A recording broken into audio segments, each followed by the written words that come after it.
Entonces ya se dio inicio a la grabación.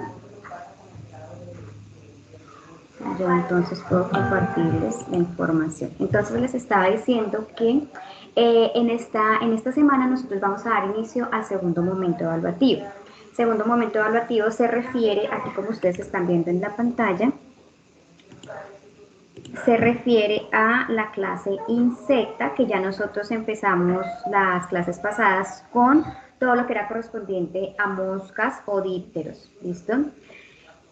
Para hoy, entonces, como les comentaba, vamos a iniciar con zancudos, como comúnmente los llaman, o dípteros nematóceros. Y continuamos con redúvidos, los redúvidos, que son los comúnmente llamados pitos, chinches. Entonces, hoy vamos a tener esas exposiciones. ¿Listo? Yo creo que vamos a ver si al final les hago una revisión, vamos a ver cómo nos va con el tiempo, entonces yo creo que al final les hago una revisión de un protozoo que es bastante importante en ganadería y es Neospora canina, ¿listo? Entonces más o menos eso es lo que vamos a trabajar el día de hoy. Bueno, como generalidades entonces anatómicas, yo les voy a comentar aquí que los dípteros nematóceros, zancudos o mosquitos, entonces son insectos que se dividen, hacen parte de la familia Culicidae y ellos se dividen en anofeles y en culex. Los anofeles, digamos que macroscópicamente tienen una diferencia respecto a los culex, ya les voy a explicar un poquito sobre eso. Aquí en estas imágenes que ustedes pueden observar, encontramos una anatomía de un mosquito adulto y de una larva. Fíjense por favor en la anatomía del mosquito, que tiene un aparato picador, la probóscide, y aquí unos chiquiticos corresponden a los palpos. Esos palpos son estructuras que les permiten mantener el equilibrio cuando ellos se están alimentando, como que se ubican para poder introducir la probóscide y alimentarse. Son hematófagos, entonces se convierten en una fuente importante de transmisión de enfermedades. Son hospedadores intermediarios importantes en unas enfermedades que ya más adelante sus compañeros nos van a explicar un poquito más sobre eso. Aquí en la cabeza, en el área cefálica, vamos a encontrar las antenas, la cabeza, dos ojos bien grandes situados a cada uno de los extremos. Encontramos un tórax, un abdomen y fíjense que ellos tienen solo 3 extremidades a cada uno de los lados, son animales hexápodos y 2 alas membranosas. En la parte de la larva, una cabeza, un tórax y un abdomen y un sifón, que es básicamente la estructura con la que ellos respiran. Entonces, estas larvas respiran por esta estructura anatómica que ustedes pueden ver ahí.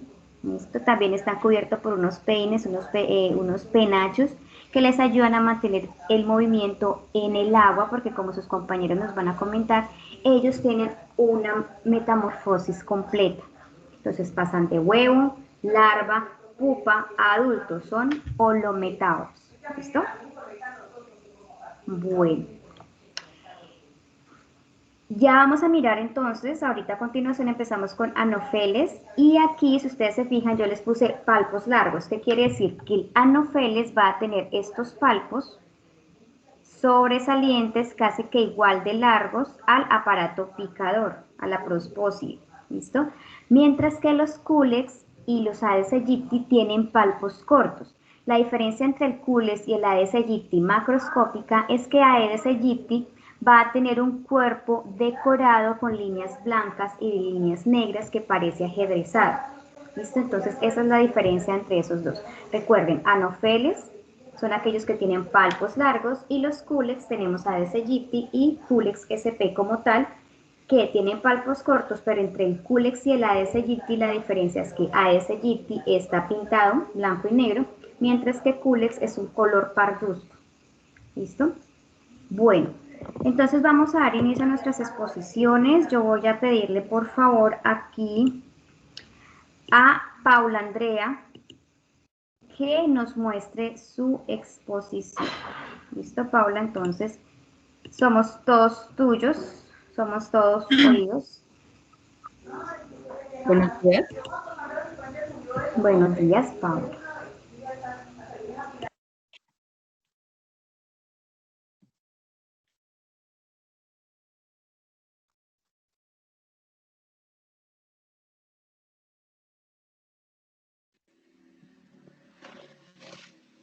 Recuerden que hoy ya debemos tener en la plataforma, yo ya debo tener sus cuadros, ¿no? Los cuadros el cuadro, el mapa conceptual sobre las actividades de de las semanas pasadas, ¿no? Entonces, voy a verificar aquí. Muy bien por Luisa. Luisa ya lo entregó. Profe, En este momento, el buzón está ¿en dónde, profe? Que no lo encuentro. en la semana pasada. ¿Sí? Ah, ¿o está en esta? Espérame, ya miro. No, está en la semana pasada. Creo. Espérate, a ver, miramos, yo no me acuerdo. Mm,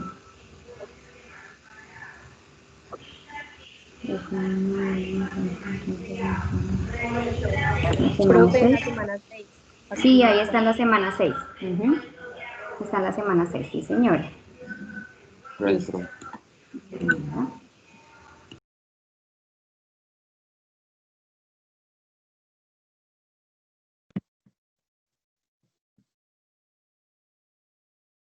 Profe, me dice si se ve o no ve, ¿vale? Ya estamos viendo. Para que por favor lo pongas en modo presentación. Vale. Bueno, pues a mí me tocó la Anófeles. ¿Qué es? Anófeles es un mosquito que normalmente mide 1 centímetro de largo. Dentro de este género se ha descrito más de 450 especies diferentes, dividida en 3 grupos diferentes, que es Anófeles, Chagassia y Vironella, siendo los primeros los que mayor impacto sanitario tienen, ya que están relacionados con la transmisión del paludismo o malaria. Bueno, la descripción anatómica, bueno, esos insectos son parte de los artrópodos, pues esto significa con patas articuladas. Su cuerpo está formado por 3 segmentos, que es la cabeza, tórax y abdomen. Esqueleto externo, que se llama exoesqueleto, tienen un par de antenas que son las que tocan y huelen. También son formas, en las formas adultas tienen 6 patas y 2 pares de alas que se unen al tórax. Bueno, su cabeza y su cuerpo son una línea recta formando un ángulo con el plano y suele tener alas moteadas.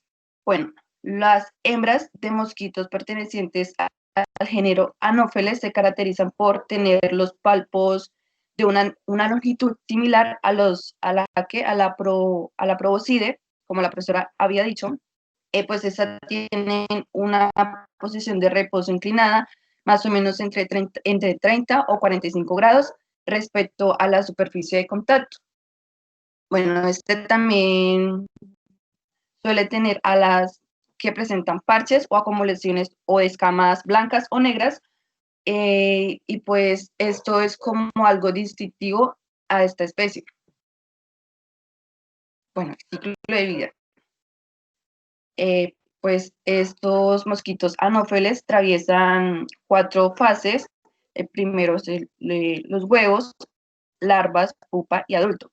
Las primeras 3 etapas transcurren en medio acuático y se prolongan entre 5 y 14 días. Y pues también depende pues del medio ambiental como la temperatura. Bueno, en los huevos, las hembras depositan entre 50 y 200 huevos. Los huevos se depositan uno a uno y fuera del agua. También se caracterizan por tener unos flotadores. Aquí los vemos, están al ladito, ambos lados.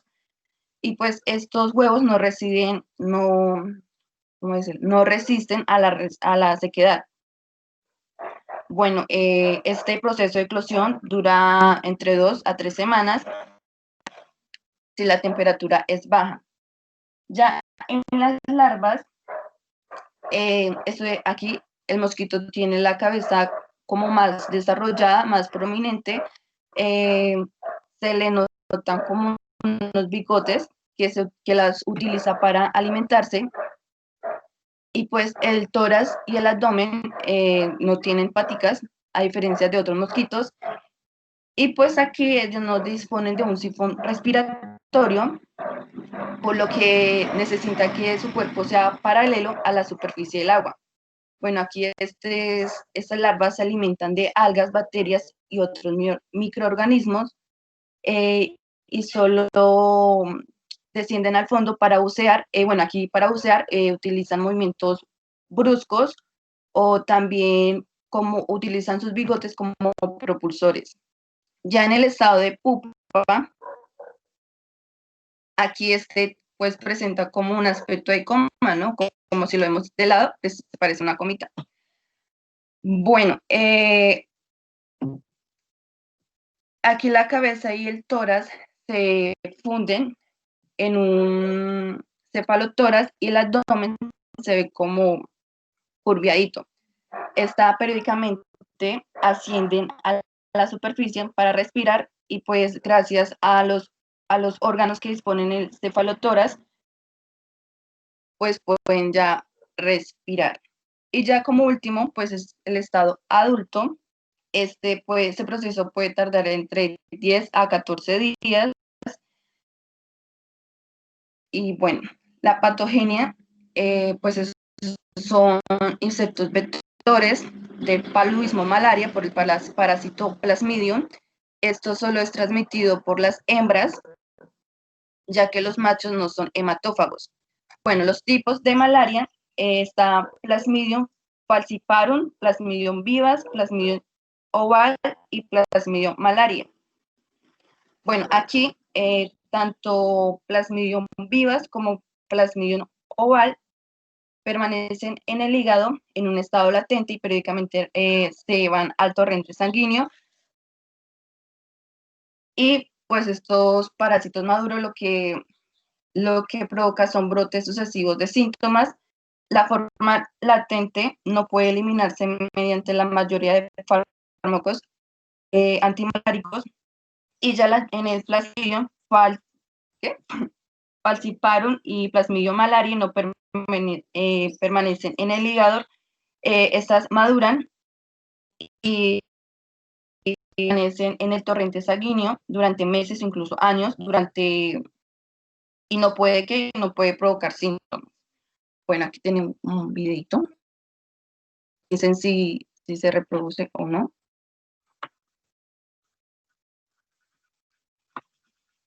Bueno, el mosquito lo que va a ocasionar es una picadura inyectando esporozoitos, que son los mismos parásitos.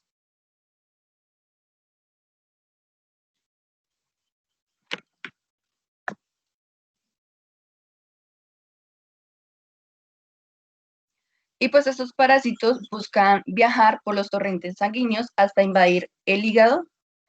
Y pues aquí tiene dos opciones.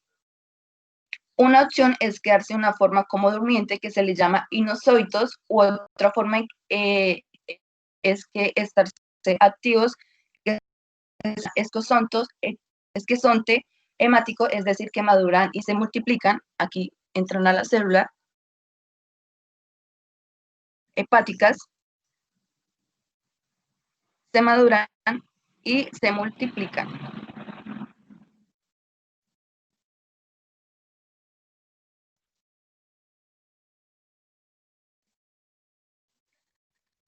Bueno, aquí. Este parásito lo que hace es abandonar el hígado y circula por la sangre, lo cual llega a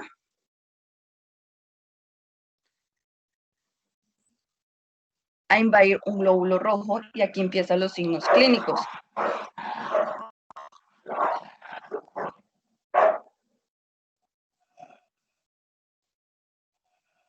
Después esta se rompe, aquí la vamos a ver cómo se rompe.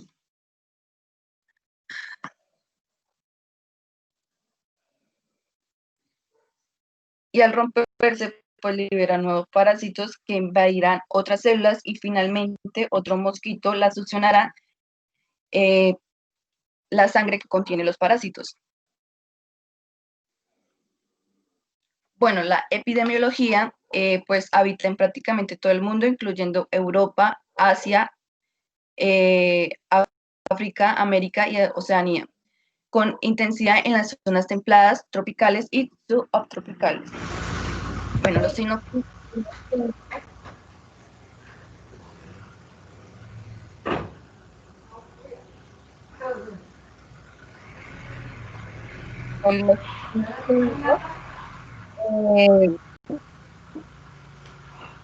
pues ahí presentan fiebre, escalofríos, dolor de cabeza, náuseas, vómito, dolor y fatiga muscular. ¿Me dices algo, profe?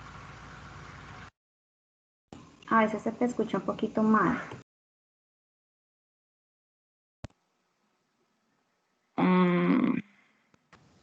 Pero Ahí mucho, está mucho, mucho, mejor. vuelvo a No, repetir. ya está mejor. Acá en signos clínicos, por favor. Bueno,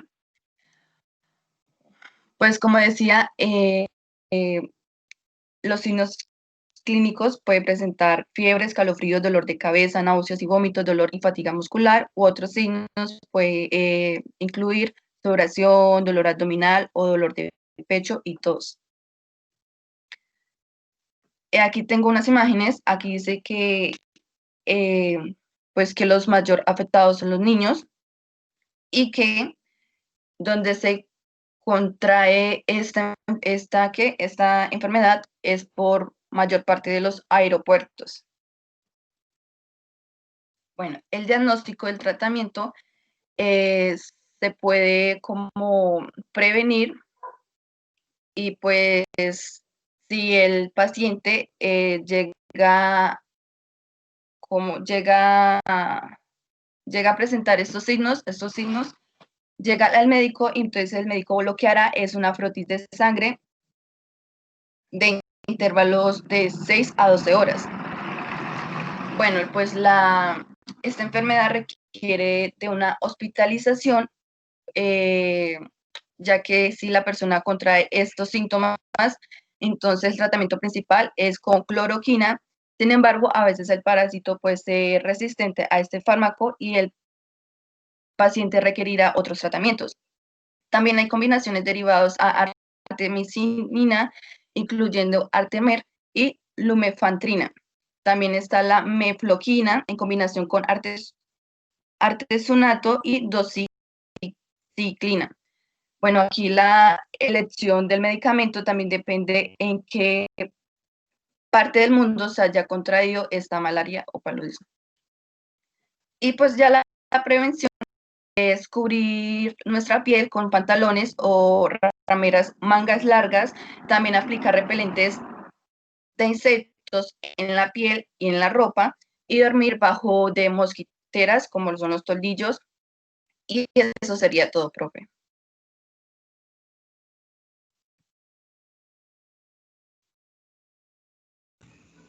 Paula, gracias. Bueno, tengo unas preguntitas para ti antes de pasar aquí como a profundizar, o profundizar, no, a recordar otras cositas. Entonces, más o menos cuánto está durando un ciclo de un mosquito anófeles, ¿de acuerdo a lo que nos comentaste? Pues leí que normalmente llegaba a un mes. Bueno, eso es en condiciones un poquito más extremas, pero en las condiciones en las que nosotros estamos desarrollándonos, en condiciones como el trópico, en la que nosotros vamos a tener lluvias y soles constantes, una temperatura cálida como la que nosotros tenemos, ellos en 8 días ya pueden estar apareciendo nuevos mosquitos. Entonces, para que tengan mucho cuidado con eso, porque el ciclo es bastante corto. ¿Qué importancia tiene el control de aguas para el control precisamente de estos parásitos?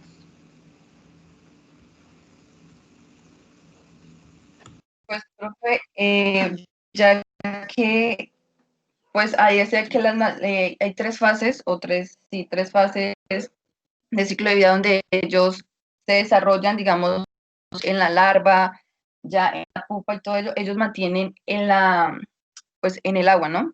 Entonces ahí es donde ellos se desarrollan, entonces es importante no tener como acumulaciones de agua por ahí, porque pues van a tener como mayor reproducción de esos zancudos.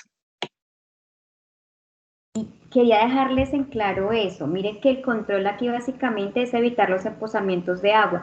Aguas limpias, aguas sucias, ¿qué tipos de aguas ellos prefieren?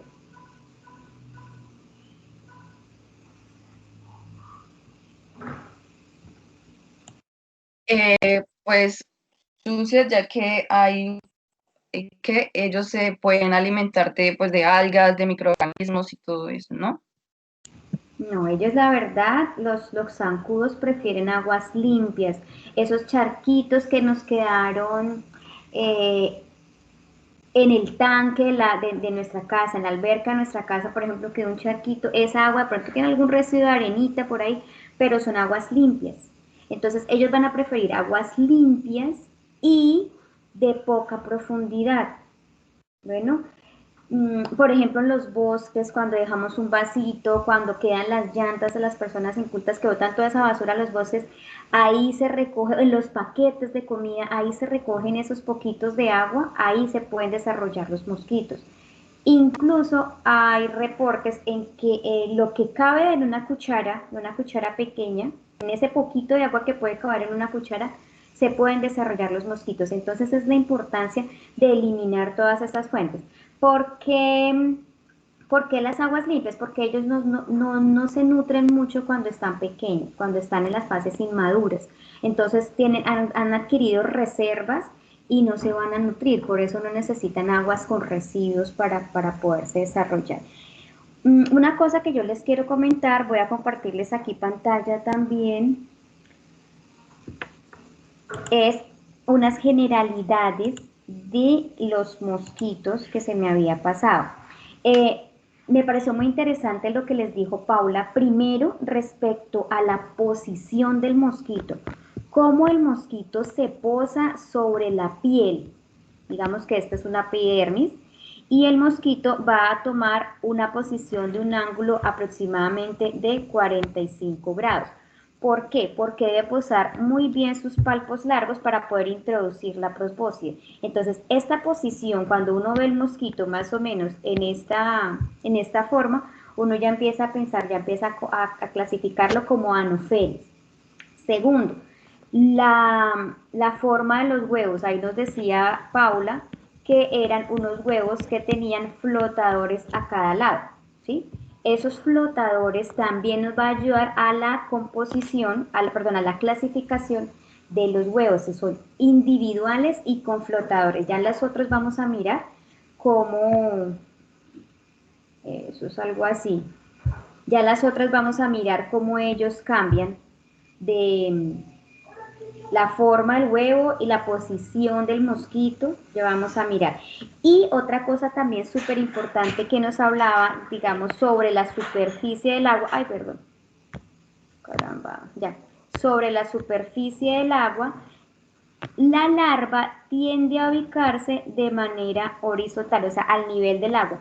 ¿Por qué? Porque el sifón es cortico, donde ellas respiran y ellas respiran aire. Entonces se va a ubicar de esta manera, de una manera horizontal, para que pueda poner en contacto su sifón, que es bastante cortico, con el aire. Entonces, esta también es una forma de clasificación. Primera, la posición con la que se ubica el mosquito. Segunda, las características que puede tener el huevo. Este tiene doble flotador. Y tercera, la posición de la larva sobre la superficie del agua. Los mosquitos tienen también otra particularidad y es respecto a la diferencia entre hembras y machos. Fíjense que Paula fue muy clara en que solo los zancudos los zancudos hembras son hematófagas, entonces a ustedes nunca los va a picar un zancudo, los pica una zancuda, ¿sí? Esa zancuda necesita esa sangre para poder desarrollar los huevos. Los machos son hematófagos, a los machos son a los que vamos a mirar sobre las hojas de las plantas porque ellos se alimentan, perdón, hematófagos no fitófagos. Los machos se van a posar sobre las hojas de las plantas porque se alimentan de esos jugos vegetales que puedan obtener de ahí, entonces ellos no son hematófagos. La diferencia macro entre un macho y una hembra es que la hembra, por ejemplo, sus antenas van a ser muy poco plumosas, ¿no? Que otra plumita, mientras que en el macho, bueno, esta es la cabeza, digamos que esto es un zancudo, ¿sí? La cabeza de un zancudo. Las antenas van a ser bastante plumosas. Entonces, para que lo tengan en cuenta para clasificar un macho de una hembra. La hembra casi no tiene plumillas en sus antenas, mientras que el macho tiene unas antenas bien plumosas. Y esto les favorece a la hora de conseguir pareja, digámoslo así. Entonces, el macho es mucho más adornado para atraer a la hembra a la hora de la cópula. Ellos tienen una reproducción sexual. Otra cosa que les quería recordar es que aquí nosotros, o Colombia tiene un gran avance respecto a eso, porque el colombiano Manuel Elkin Patarroyo fue quien desarrolló la vacuna contra la malaria, así como nos mostraba Paula, es una enfermedad que está distribuida a nivel mundial. No se ha diagnosticado en animales, ¿sí? No es propia de animales, es de humanos, pero pues recuerden que ustedes pueden llegar, deben también conocer de esto. Sin embargo, el Anopheles sí puede llegar a parasitar animales. El perrito, el gatico, los zancudos pueden parasitar perritos. Entonces, para que tengan en cuenta eso. Bueno, yo creo que con esto es suficiente por ahora. Te agradezco, Paula. ¿Me recuerdas, por favor, el paludismo, el plasmodium? ¿Qué tipo de parásito es? ¿Cómo está clasificado el plasmodium? Acá les voy a mostrar.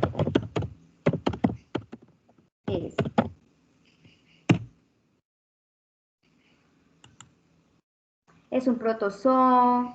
¿Es una bacteria? ¿Qué es el plasmodium? El parásito, profe. Sí, pues es un parásito, pero ¿qué tipo de parásito? ¿Es un protozoo? ¿Es una bacteria? ¿Qué es? Míralo, acá está. Es un protozoo. Entonces el parásito plasmodium es un protozoo. ¿Listo? Entonces para que lo vayan teniendo en cuenta dentro de la clasificación que nos viene más adelante. ¿Listo? Bueno, yo creo que por ahora aquí te agradezco mucho, Paula. Vamos a continuar entonces con la siguiente exposición que le corresponde a Julie Catherine. Nos va a hablar un poquito sobre Aedes aegypti. ¿Listo?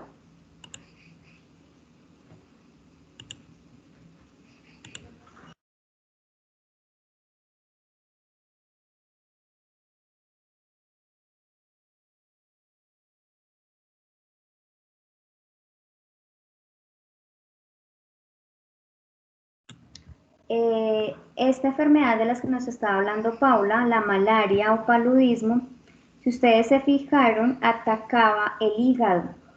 Al atacar las células del hígado, vamos a tener inconvenientes en el metabolismo de la bilirrubina. Al hacer ataque también o provocar ruptura de glóbulos rojos, vamos a tener liberación de hemoglobina también que se puede perder por el riñón y que puede generar alteraciones renales.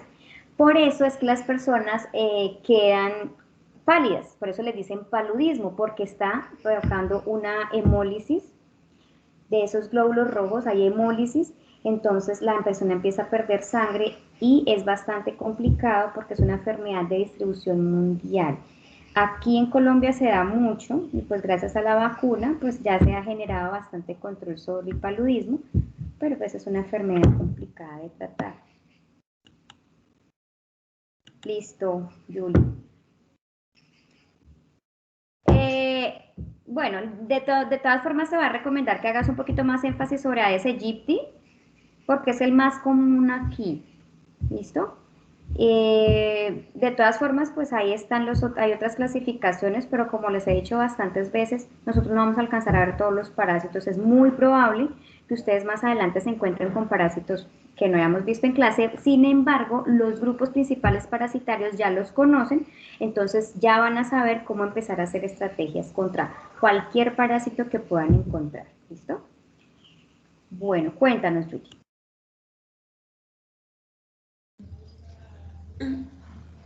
Bueno, buenos días. A mí me correspondió el mosquito Aedes aegyptis y pues Aedes albopictus, qué pena. Qué pena, profe.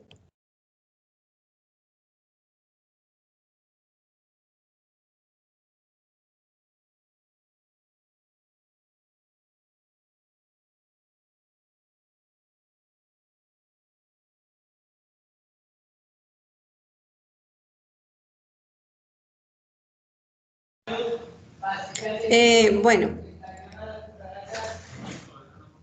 la tabla de contenidos, pues tenemos la introducción, la anatomía, ciclo de vida, la patogenia, enfermedades, vectores, epidemiología, signos clínicos, imágenes, el diagnóstico diferencial, el tratamiento y la prevención.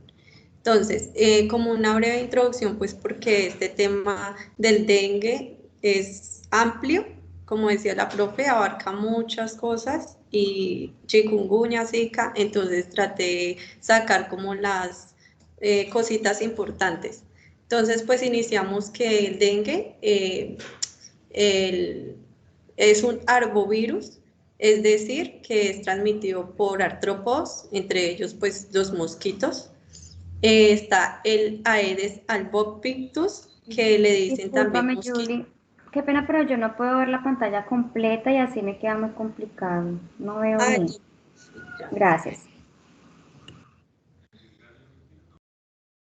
No sé si ahí ya, profe. Pues yo la sigo viendo igual. Ah, ya estoy viendo la. Mejor, ahí Listo. la está abriendo. Ya. No, que acá, acá no sé, sí, acá creo que se pasa, ya. Bueno, entonces les decía que es un arbovirus, pues porque es transmitido por artrópodos, o sea, mosquito. Están los dos tipos más conocidos, que son Aedes albopictus, que le dicen también mosquito tigre, y Aedes japonicus, que son dos de las especies comunes que se han esparcido por el transporte de determinadas mercancías y actividades humanas. Esto en el caso del Aedes albopictus, que se origina en trópicos del sudeste de Asia y en Oceanía, donde ocurre la transmisión del dengue y es introducido a América por el transporte pasivo de larvas que vienen en neumáticos, bambú y en otras mercancías. También el dengue es capaz de expresarse mediante las llamadas formas atípicas, o sea, menos comunes, que son relativamente infrecuentes y resultan de la afectación particularmente intensa de un órgano o sistema, como la encefalopatía, miocardiopatía o hepatopatía por dengue, entre otras. Es importante recordar que en Asia y Pacífico se ha demostrado que el mosquito Aedes albopictus, cuya presencia ha sido documentada en la provincia de Misiones, es un vector del dengue. Sin embargo, en el continente americano solo es considerado como un vector potencial. Otro dato, particularmente el Zika, se transmite por contacto sexual. Bueno, en la descripción anatómica tenemos la imagen pues de un mosco adulto. Entonces pues tenemos que está acá no sé si ven mi marcador, bueno, no sé si se puede Sí se hacer ve. como listo. Esta es la proboscis, es como la nariz o como un aguijón con el que chupan la sangre, en especial no, las hembras de este género son las que son hematófagas, es decir, son las que necesitan de la sangre nuestra para poder poner sus huevos. Está también la antena, que es la que vemos acá, la forele, que significa brazo anterior, está wing, que es la ala, que se puede ver acá, bueno, estos venas, las venas, el fémur, el abdominal terga significa abdomen armado o caparazón armado, es decir, que acá pues tienen como una capa dura. Media pierna, midleg, y pierna larga. Entonces, pues acá a este lado vemos la cabeza, de acá a acá, el tórax y el abdomen, que es súper largo, como se pueden dar cuenta. Bueno, acá está ya una foto como más diferenciándolos al tigre asiático y al Aedes aegyptus, que es el mosquito que nosotros tenemos más en contacto porque es el mosco urbano, el que viene a habitar acá cerca de nosotros, pues para llevar su ciclo a cabo. Pues yo No sé, profe, yo como que traté de mirar cómo era la fisiopatología, pues entonces la voy a explicar así como, espero que me entienda. Entonces, pues iniciamos que se produce en la célula, la primer célula diana que entra, que es la primer célula dendrítica en la epidermis. La célula diana es el mismo, pues como el órgano blanco, es la primera célula que llega a estar en la primera capa de la piel, ¿no? Que es la epidermis. Aquí, pues lo que sucede es que el macrófago, o sea, las células de Langerhans, son las que se activan y presentan los virus a las células T, a los linfocitos T, que son, pues, como sabemos, los que vienen como a comerse, a fagocitar y a atacar a esos virus. Son las primeras que vienen a interferir ahí para matar atacar estos virus de diferentes mecanismos, como pues por medio del sistema de complemento. Y bueno, y acá pues los monocitos y los linfocitos y las células endoteliales son presentadoras también de estos virus. Entonces, estos dos detectan también la presencia de otros virus en la sangre. Luego, los primeros sistemas del complemento en activarse son los CD4 y CD8 con la liberación de citoquinas, que recordemos que son las que van a enviar como esa señal de alerta en el cuerpo para que se sigan produciendo mejores respuestas inmunológicas, y pues que esto también, este derrame excesivo de citoquinas, produce un aumento de la permeabilidad vascular que se traduce en una, ¿cómo decirlo?, como en una concentración de plasma, que es como la alteración fisiopatológica fundamental del dengue. Por eso es que se producen la dengue hemorrágico, mediante la cual se escapan agua, proteínas y hacia el espacio extravascular y se produce la hemorragia. Esto de cambio de respuesta TH1 o TH2 también pues quiere decir que es como la... Ay, qué pena. Ay, ¿qué se me hizo?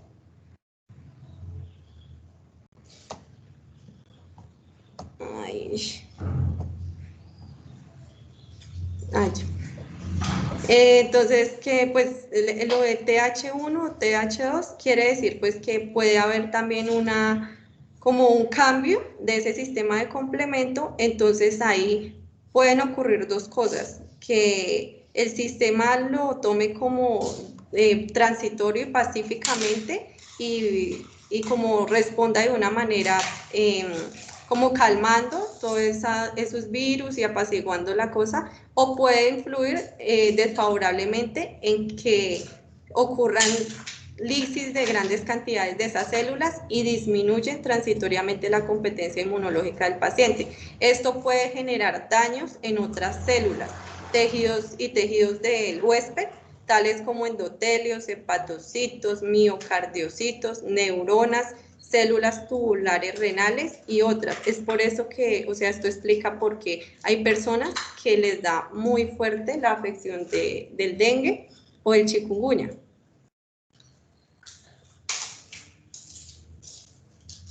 Bueno, acá en el ciclo de vida tenemos bueno, acá se ve el dibujito, pues inicia con las crisálídas que viven en agua. No, mentiras, acá. Los mosquitos hembra depositan sus huevos en cualquier receptáculo que contenga agua, o sea, en lavaderos, en llantas que tengan, digamos, agua, y fómites donde haya en especial agua que queda depositada. Entonces, estos son los sitios preferentes de la Aedes. Ponen los huevos. Cuando los huevos se encuentran en un entorno acuoso, se produce el proceso de incubación, el cual puede durar desde unos cuantos días hasta meses. La larva, bueno, acá se ve, las larvas viven en el agua y se convierten en crisálidas en tan solo 5 días. O sea, este es tiempo de que ya maduran, y pues ya las crisálidas viven en el agua y demoran entre 2 y 3 días en convertirse en mosquitos adultos con capacidad para volar. Esto es importante saberlo porque pues ahí nos damos cuenta cómo este mosquito tiene un ciclo de vida tan rápido que ponen miles de huevos, cada hembra pone, leí que hasta 5.000 huevos en cada puesta, entonces ellas procuran porque son miles, o sea, son más las crisálidas, los mosquitos, qué pena, que mueren, que las crisálidas que llegan, o sea, ellas ponen tantos huevos para asegurar que la supervivencia de estas crisálidas al menos se aseguren que cada 5.000 puestas un 25% de estas se conviertan en adulto y estos pues empiecen a transmitir la infección, el dengue o el chikungunya, según sea el caso. Estos son algunos datos, que bueno, esta iba de últimas. La hembra prefiere la sangre humana y pica principalmente durante el día a una o varias personas para procurar cada puesta de huevecillos, lo cual realiza en depósitos naturales o artificiales de agua hasta que se convierten en larvas, pupas y mosquitos adultos. Cabe recordar acá pues que las hembras son solamente las que ponen, pues pican y ponen los huevos y los mosquitos adultos se alimentan solo de néctar o no son hematófagos, se pueden alimentar de otros sustratos. En la fiebre amarilla, el ciclo selvático, la fiebre amarilla que es otra enfermedad causada por estos artrópodos como el chikungunya y el zika. Entonces acá tenemos que en esta fiebre amarilla el ciclo selvático se sostiene entre reservorios de animales, principalmente los monos, y es transmitido al ser humano mediante la picadura del mosquito del género hematófagos y sabetes infectados a través de la picadura previa de monos virémicos, o sea, de monos con la enfermedad. El blanco natural de los mosquitos son las manadas de monos que pueblan los árboles en donde ingieren hojas o frutos silvestres. En el ciclo urbano, como es el dengue, se caracteriza por la circulación del virus entre seres humanos susceptibles. El virus se transmite por la picadura del mosquito Aedes aegypti y la cadena de transmisión de la enfermedad se da en el medio urbano. Este es el que les decía que era el urbano, y porque hay medio tropical y hay medio acuático. El dengue es una enfermedad producida por un virus de la familia de los flavivirus. Entonces acá tenemos como las imágenes más representativas de donde pueden ser los fómites para su reproducción: ladrillos, bebederos de animales, tambores, neumáticos, que son como los más comunes, juguetes, bolsas de plástico, tanques para lavado, entre los que podemos evidenciar ahí. Bueno, la patogenia, la transmisión de los virus dengue, chikungunya, zika y fiebre amarilla. Entonces los síntomas de zika son los mismos que en el dengue y el chikungunya, pero de diferente intensidad. O sea, son los mismos síntomas, pero entonces ya más adelante les voy a mostrar cuáles son como el diagnóstico diferencial. El dengue afecta a las defensas del cuerpo, que sin cuidados puede provocar hemorragias internas que conllevan a la defunción. El dengue es una enfermedad infecciosa causada por el virus del DEM. La transmisión del virus del dengue es netamente vectorial, siendo el mosquito Aedes aegypti el involucrado en la transmisión del virus del dengue. En nuestro país no existe contagio persona a persona, salvo en contadas excepciones de transmisión vectorial y de madre a recién nacido, descritas en la literatura científica.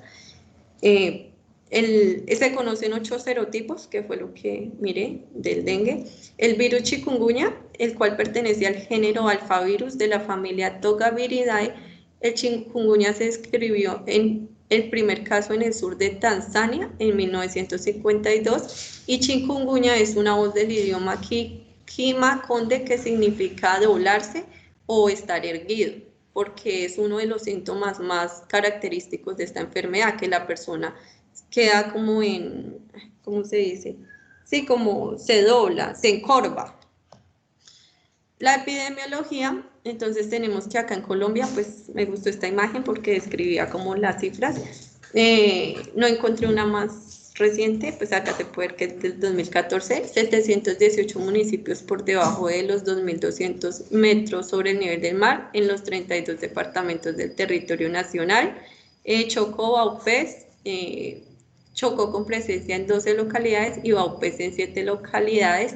A 2014 se ha registrado la presencia del vector en 1.138 localidades, 30 departamentos de Colombia.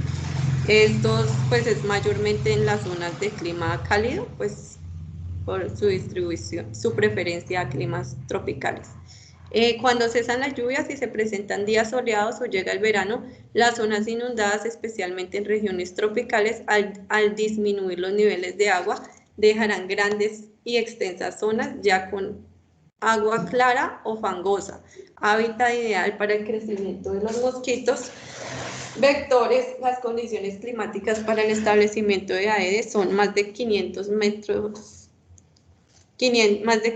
milímetros de precipitaciones anuales, más de 60 días de lluvia anual, temperatura media del mes frío superior.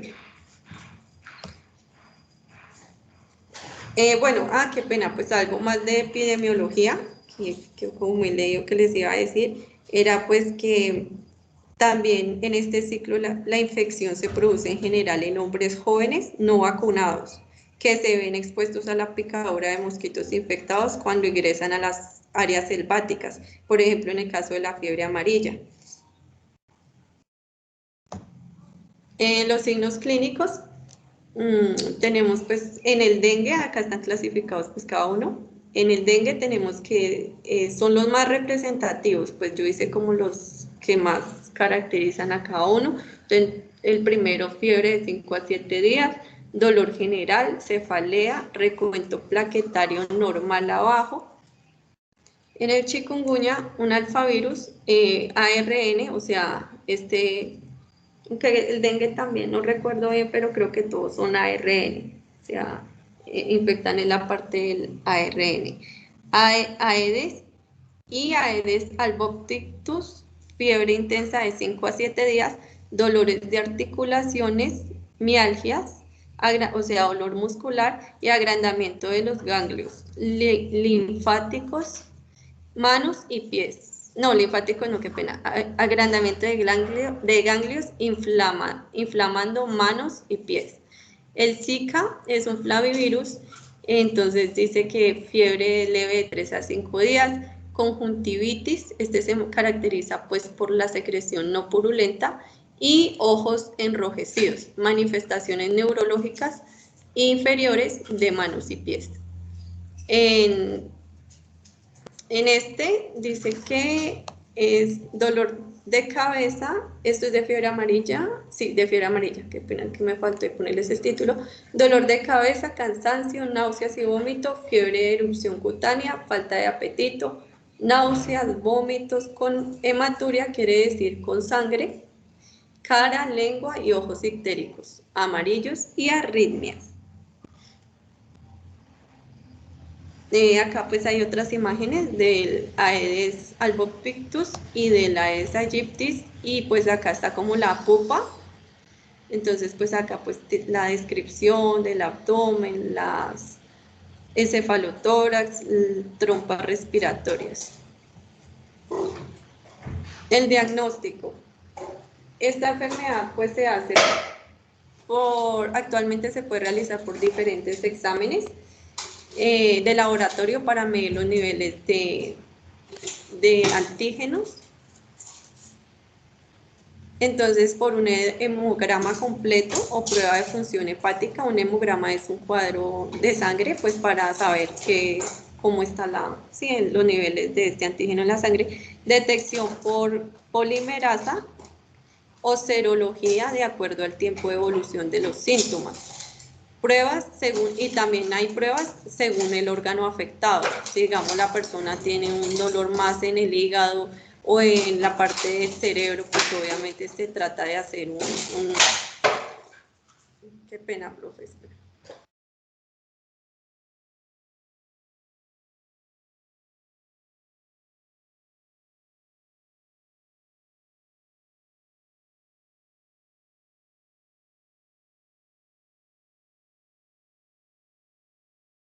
Bueno, Julie, yo creo que ya podemos ir avanzando porque nos estamos extendiendo un poquito. Profe, sí, es que estaban acá haciendo ruido. Bueno, el diagnóstico actualmente se puede realizar por diferentes exámenes. Bueno, la detección por PCR, polimerasa, y las pruebas según el órgano afectado. La detección inicial de las personas infectadas depende de la evaluación clínica de los síntomas que se presenten.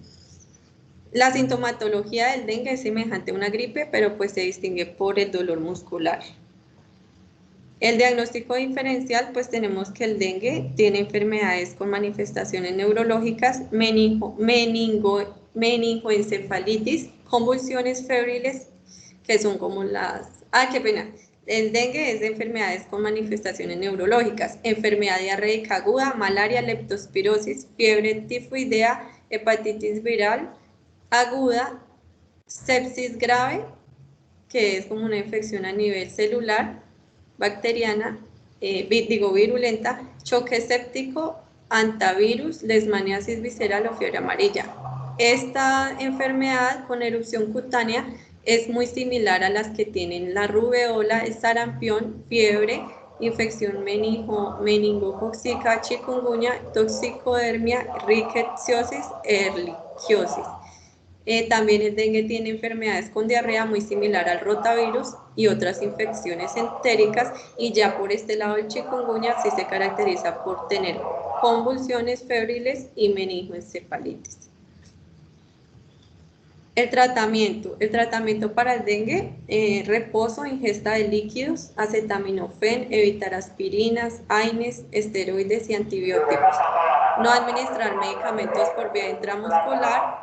El chikungunya, pues tenemos y el Zika tenemos pues reposo, acetaminofén, aunque no debemos automedicarnos.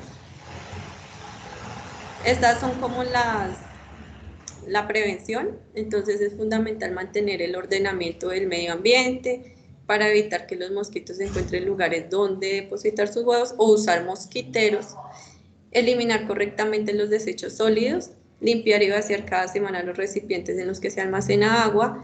Por otro lado, en las zonas más afectadas por mosquitos transmisores deben usar mosquiteras en ventanas y usar ropa de manga larga, y las fumigaciones biológicas.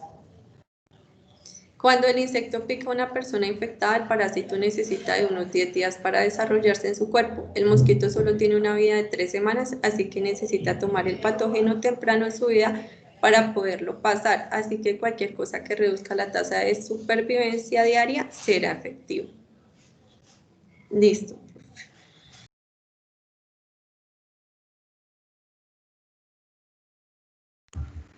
Bueno, Julie, te agradezco mucho. Entonces, la recomendación para ti es seguir trabajando en la parte de disminuir el texto en tus diapositivas, de manera que nos veamos obligados a leer menos cuando estamos presentando. Bueno, Julie nos estaba comentando respecto a los diferentes agentes parasitarios que son transmitidos por el Aedes aegypti. Fíjense que aquí digamos que encontramos una predilección por la transmisión de virus, como el Zika, el chikungunya, el virus del dengue, ¿sí? Entonces, Aedes aegypti digamos que es mucho más eficiente, podríamos decirlo, transmitiendo ese tipo de virus. Respecto a la morfología, yo por aquí me encontré una fotico que me pareció súper interesante, y es acerca de las diferencias macroscópicas entre el macho y entre la hembra. Entonces por aquí, yo les muestro, aquí está, listo. Miren aquí una diferencia macroscópica entre macho y hembra. Fíjense que el macho tiene unas antenas plumosas y la hembra no tiene antenas tan plumosas, y sus palpos son cortos para pues, facilitar la alimentación de la hembra. Respecto a los huevos, nos estaba comentando Julie que son huevos individuales. La hembra deposita los huevos sobre la superficie del agua, huevos de manera individual, no tienen como tal un flotadorcito, y ellos quedan, digamos que ahí a la deriva, hasta que después se convierten en larvas y posteriormente en pupas. Luego, al cabo de unos 8 días, ya salen a la superficie como adultos. No sé si ustedes alguna vez han escuchado que hay personas que son más propensas a que los piquen, los parasiten los zancudos que otras. Dice, uy, yo soy dulce para los zancudos, dicen algunas personas. Bueno, está demostrado que los diferentes tipos de sangre favorecen la preferencia por unas u otras personas para los mosquitos. Entonces, los mosquitos prefieren sangres tipo O, mientras que las sangres tipo B, por ejemplo, no son tan atractivas para ellos. Entonces, ahí está la razón por las cuales hay unas personas que son un poquito más predispuestas a que los parasiten los zancudos que otras. Las épocas del clima, o el clima, por ejemplo, de acuerdo al mapa que nos estaba mostrando Julie, si ustedes se fijaron, el mapa donde más se presentaba Aedes aegypti era pues todo lo que es la zona andina, ¿sí? De la Amazonia para abajo, digamos, sí, Guainía, un poquito más abajo el Caquetá, y como tal el Amazonas, pues no había mucho reporte. Eso debido a que son bosques o son selvas muy lluviosas y ya el invierno tampoco le favorece al desarrollo del mosquito, porque como está lloviendo todo el tiempo, entonces todo el tiempo se están lavando esas aguas, las larvas quedan a la deriva o los huevos quedan a la deriva y mueren. Entonces el clima muy lluvioso no les favorece, ni los climas muy fríos. Sin embargo, pues anteriormente uno no encontraba zancudos en Bogotá. Ahora es probable encontrar ya zancudos en Bogotá. Entonces ellos también están generando estrategias de adaptación. El clima ideal es este que estamos viviendo, que llueve, hace sol, llueve, hace sol. Entonces, esos climas favorecen mucho el desarrollo de los mosquitos. Otra cosita también que les quería mostrar y era, bueno, Julie nos lo mostró en una de sus diapositivas, en donde vimos el sifón Aedes aegypti. Entonces aquí, y esta diapositiva está súper chévere. Esta larva de Aedes aegypti, que acá se las estoy mostrando, el sifón parece un barrilcito. Dice que tiene sifón en forma de barril. Fíjense la posición con la que él se ubica sobre la superficie. Ya no va a ser horizontal a la superficie, sino que ahora la vamos a ver vertical. ¿Listo? Perdón.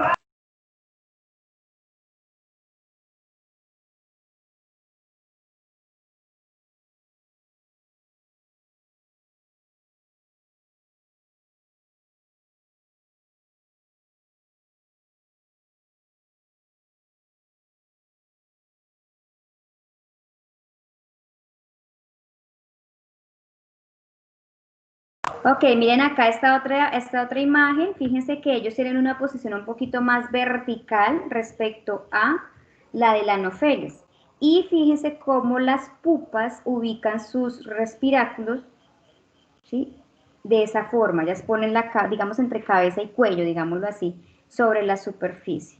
¿Listo? Cuando yo ya tengo un animal empupado, ya es cuestión de horitas prácticamente para que él se desarrolle ya como un zancudo. Entonces, pilas con el control de ellos. Recuerden entonces que el espiráculo de la larva en Aedes aegypti es en forma de barril. A ver si de pronto aquí me aparecen los huevos, que eso también es chévere y nos ayuda.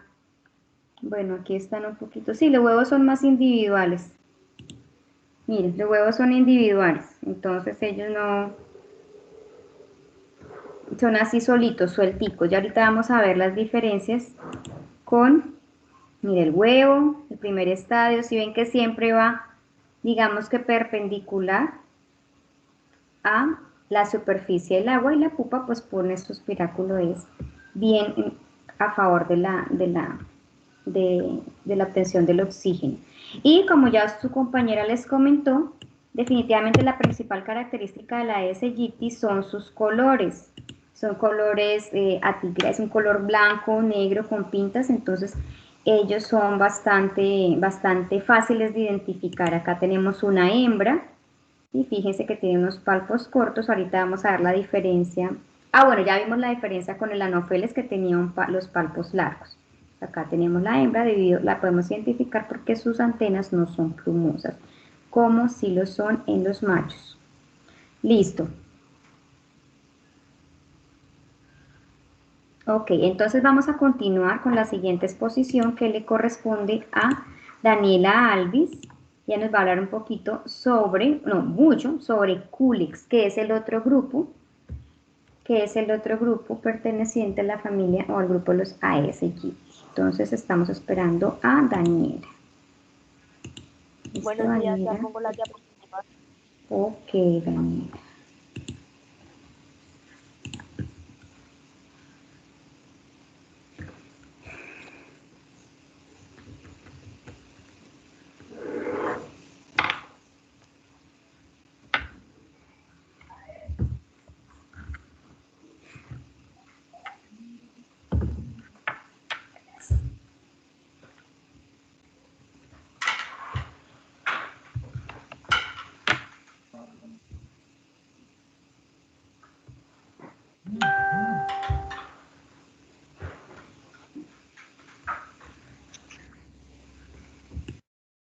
¿Ya están viendo las diapositivas?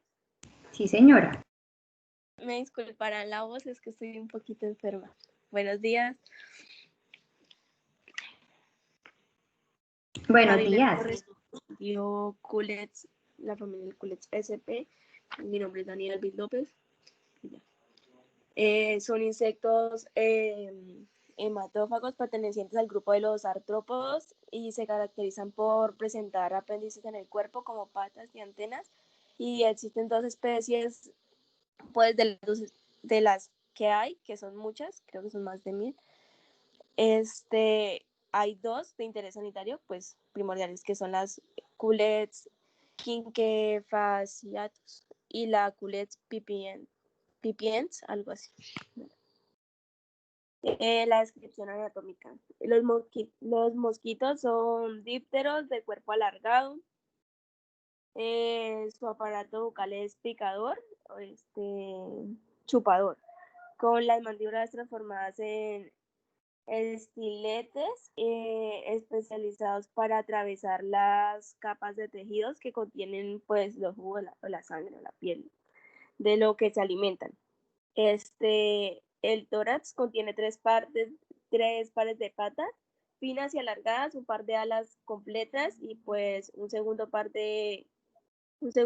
transformados en halterios o balacines utilizados para mantener el equilibrio durante el vuelo. Las antenas permiten diferenciar el sexo, pues de los mosquitos, ya que la de los machos son plumosas y pues la de las hembras no. El ciclo de vida, su ciclo de vida consta de 4 estadios separados por pues mudas.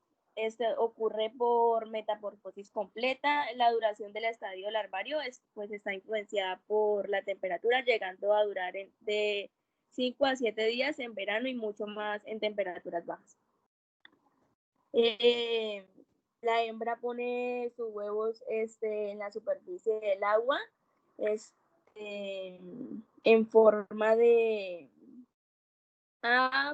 formando grupos de 50 a 200 en forma como de canovita, manípulos, ellos van unidos. Y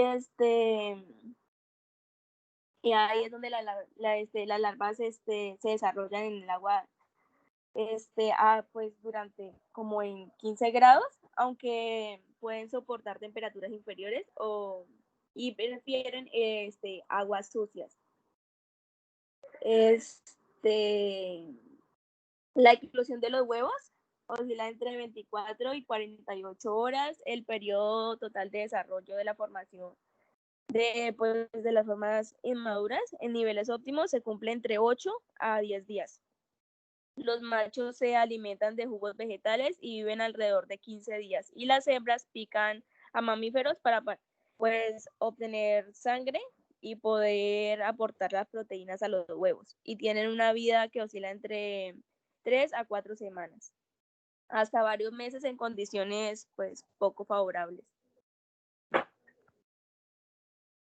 Estas son unas imágenes donde podemos ver pues una hembra que acaba de comer sangre, los huevitos que pueden ver como en formita de como canoa. Y pues ya las larvas.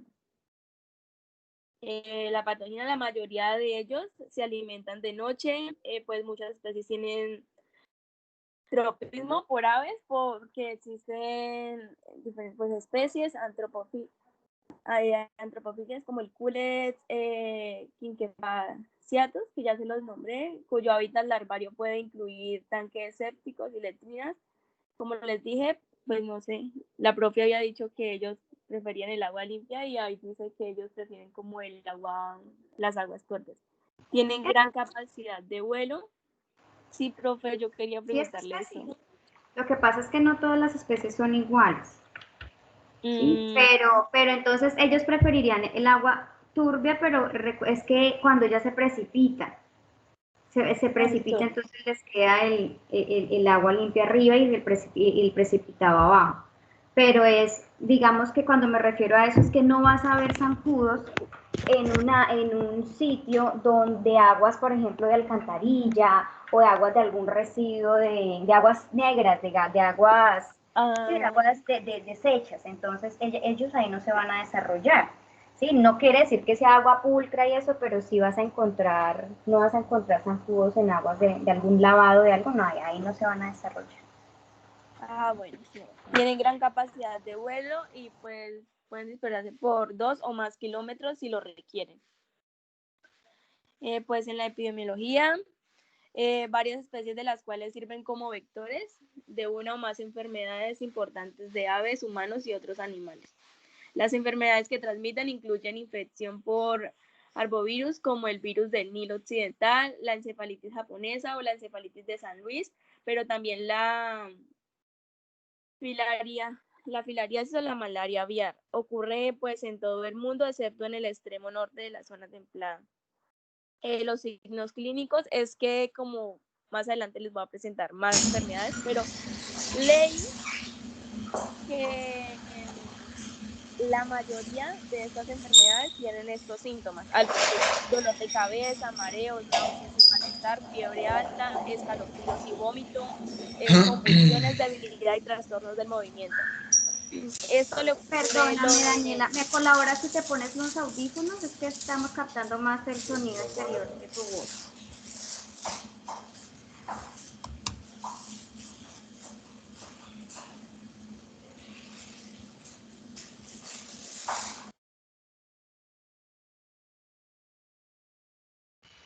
profe, Dime. es que no era yo, alguien que tenía el micrófono prendido. Ya Ay, comparto qué otra vez. pena contigo. Listo, vuelvan a compartir. Gracias. Sí, señor. Okay. Bueno, los signos clínicos. Estaba diciendo que ahí, como ahorita presento más abajito, enfermedades, pero estos son como de las enfermedades que da esa, son como los síntomas que casi, bueno, la mayoría de enfermedades como que lo tienen, que es dolor de cabeza, mareos, náuseas, malestar, fiebre alta, escalofríos y vómito, convulsiones, debilidad y trastornos del movimiento. Esto en los niños sobre todo afecta más, pues ahí decía. El diagnóstico diferencial, estas enfermedades que están aquí, como el dengue, la fiebre amarilla, el paludismo, estas enfermedades se pueden como confundir por sus síntomas. Y porque como el que Paula expuso, sí, creo que era el que daba la fiebre amarilla y eso, tienen como síntomas parecidos, como la fiebre, el dolor de cabeza. Entonces, esas enfermedades se pueden confundir por eso y porque como que el mosquito, pues porque el que lo transmite como que es un mosquito y también estos mosquitos como que se confunden muchas veces por ser como de la misma familia.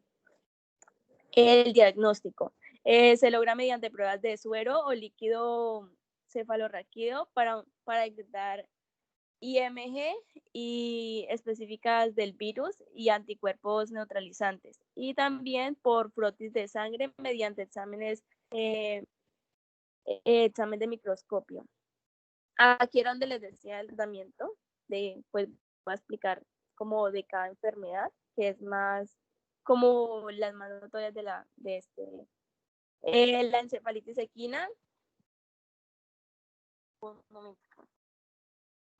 Eso es supremamente importante, háganme el favor ahí de pilas con ese aspecto. bueno, de lo que transmite, lo que puede llegar a transmitir el Culex pipiens. Entonces, por favor, ahí ven atentos.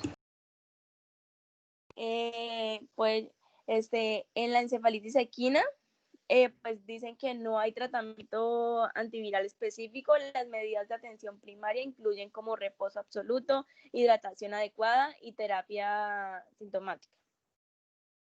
En el virus del Nilo Occidental, el tratamiento es sintomático. No hay vacuna disponible tampoco para para humanos, y se han desarrollado vacunas pues para caballos. En la malaria aviar, el tratamiento, como la primaquina o la cloroquina, podrían pues ayudar a disminuir la carga de parásitos. La filariosis linfática, el tratamiento es la dietilacarbamazina, es el fármaco pues de elección. Este fármaco es el fármaco como que de elección para tratar eso. La encefalitis japonesa, no se ha encontrado pues tratamiento específico que beneficie a los pacientes con encefalitis japonesa. El tratamiento es también sintomático, el reposo, los líquidos y el uso de analgésicos y medicamentos para reducir la fiebre pues pueden aliviar algunos de los síntomas. Y pues la encefalitis de San Luis, los pacientes con sospechas deben ser, un momento. Los pacientes con sospechas deben ser evaluados por un proveedor de atención médica y deben solicitar pruebas serológicas y de diagnóstico adecuadas y recibir un tratamiento de apoyo. Pues la prevención, ya es como en casi todos los mosquitos, deben usar como repelente de insectos, espirales contra mosquitos, ropa de protección, pues toldillos, monitorización de las larvas, por la recogida de muestras de agua, y de adultos con trampas de captura. Evitar la acumulación de agua en objetos volteados o cubriéndolos. Mantener controlado la vegetación, y pues ya estas son las referencias.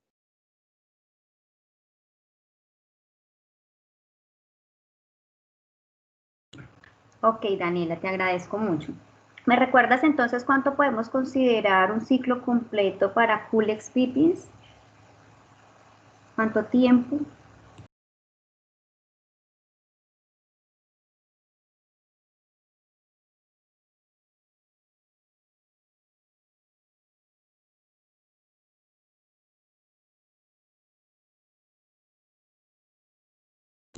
Daniela. Perdón, estaba respondiendo con el micrófono apagado.